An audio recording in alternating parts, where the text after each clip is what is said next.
Hello again, everybody. Exciting again. We're going to use the Ninja 15-in-1.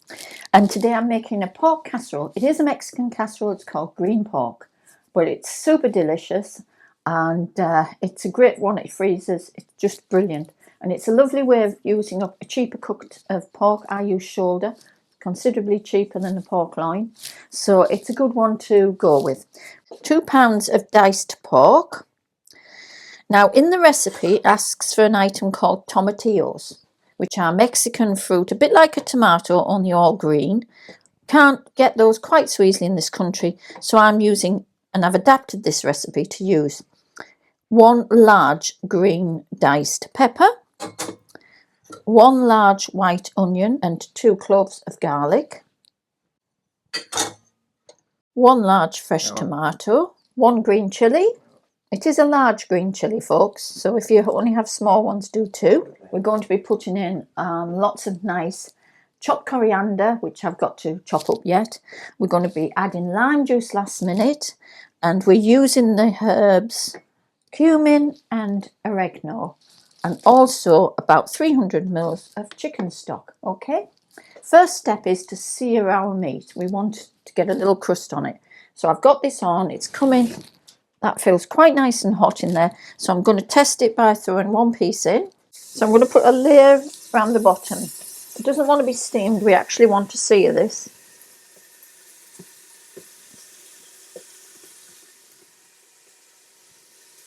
There's 1 tablespoonful of oil in there, and I'm about to add a little bit more. I'm just going to stir that round so that they get in the oil.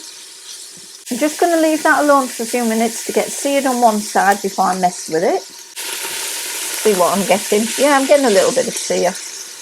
I'll wait a little bit longer before I give it a good stir. This will take you about 10 minutes in total to get all your meat seared off to what I consider a nice colour. Turn that over a bit so the other side gets a chance to colour. When I'm happy with that meat, we will take it out and set that aside in a bowl, and we'll do the next batch.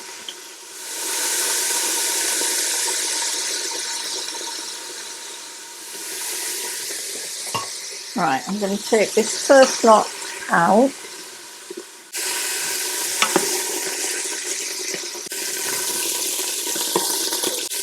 Add a little more oil, 1 other tablespoon.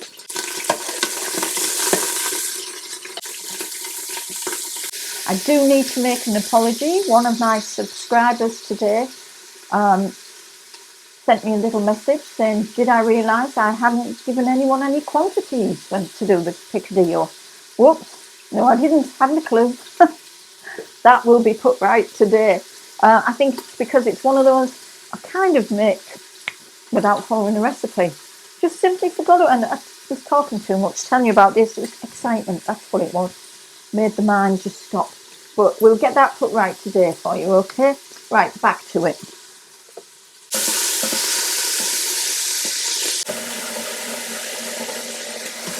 Right, I think I can bring these out. I'm going to take it down 1 to 4. I've just put in the onions, the chopped garlic. So white onion, 1, chopped quite finely. 2 cloves of garlic and 1 large green chilli or 2 small green chilies. That's what's in there now. Turned it just a little bit lower, the saute, so that they don't actually just burn, and actually I want them just to soften a little bit before I put the other ingredients in. That's had a couple of minutes. They're looking quite translucent. Let's get the green peppers in there. As I say, these are doubling instead of tomatillos. If you can get tomatillos, all the better. 1 chopped tomato. 1 teaspoon, large teaspoon of oregano. As you can see, because I do this so often, I just know I add 2.5 teaspoonfuls of cumin.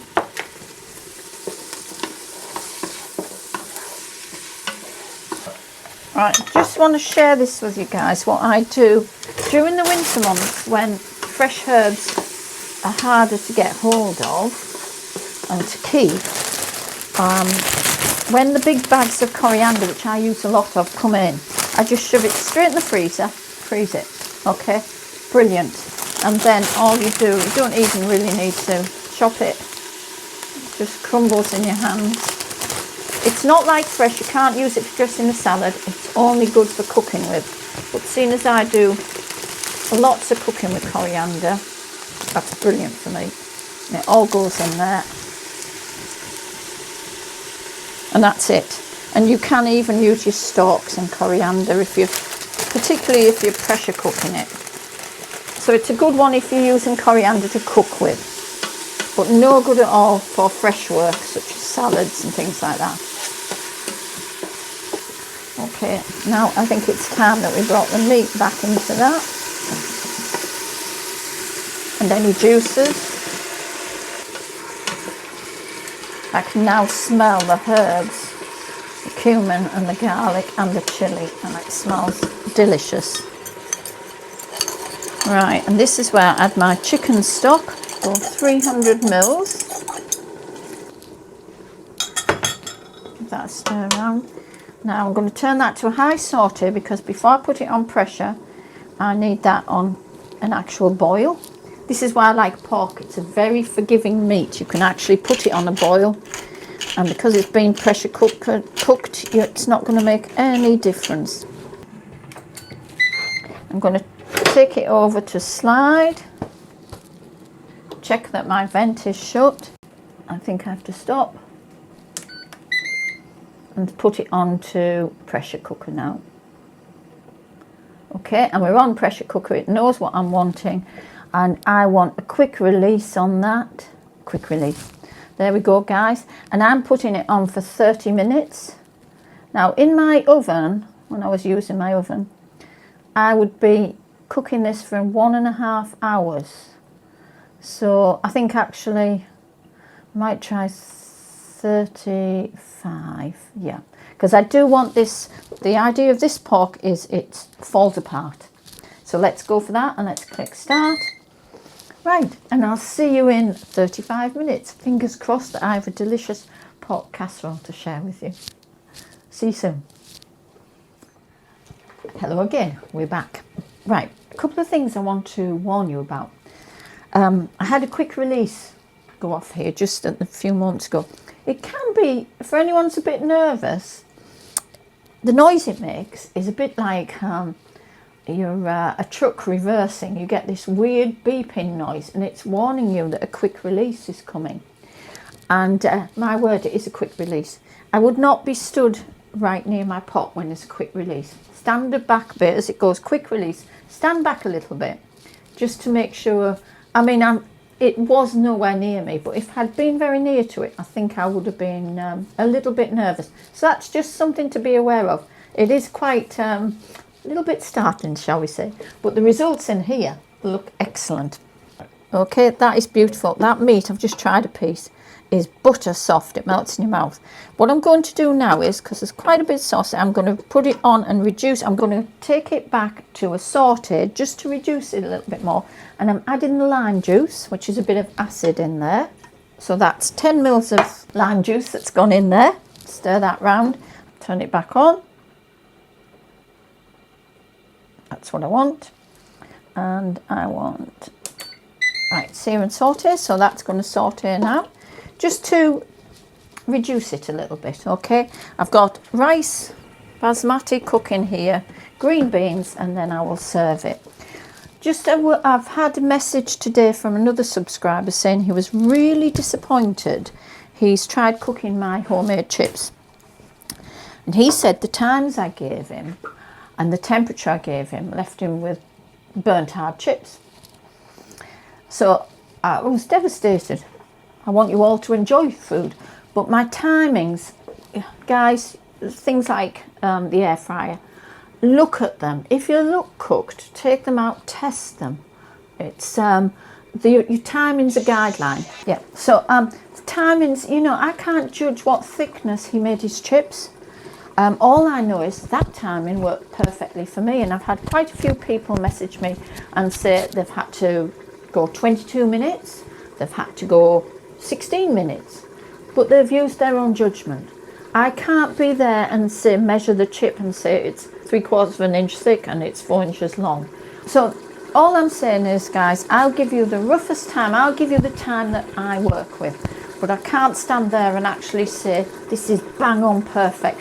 I've used recipes a lot where it's been 40-50 minutes and I've looked at it and thought, my God, that's going to burn in 40-50 minutes. I've took it out because in my oven it's right, it's ready for me. So I'll do the best I can, but please do also use your eyes, use your taste. Just like with this, I said I wasn't putting any salt in. I'm actually going to season it now because when I have tasted it, it's not as salty. The chicken stock cubes are not as salty as I expected. So I'm going to add the seasoning. So again, with seasoning, it's a personal thing. So use your judgment. But this is looking good. It's coming down quite quickly on the saute. It's very nearly done now. Just going to give it that twist of salt. Another couple of minutes, that's going to be done.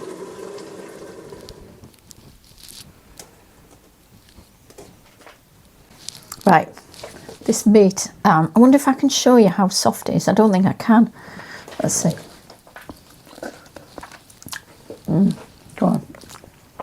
That's superb, and it's just like, it's like pulled pork, only in this most delicious, slightly spicy, really tasty sauce. You've got to try this, it's brilliant. Too good, I could eat all this. Anyway, give it a try. And the recipe will be up there shortly, but at least of this one I did remember to talk you through the ingredients. See you all soon. Bye now.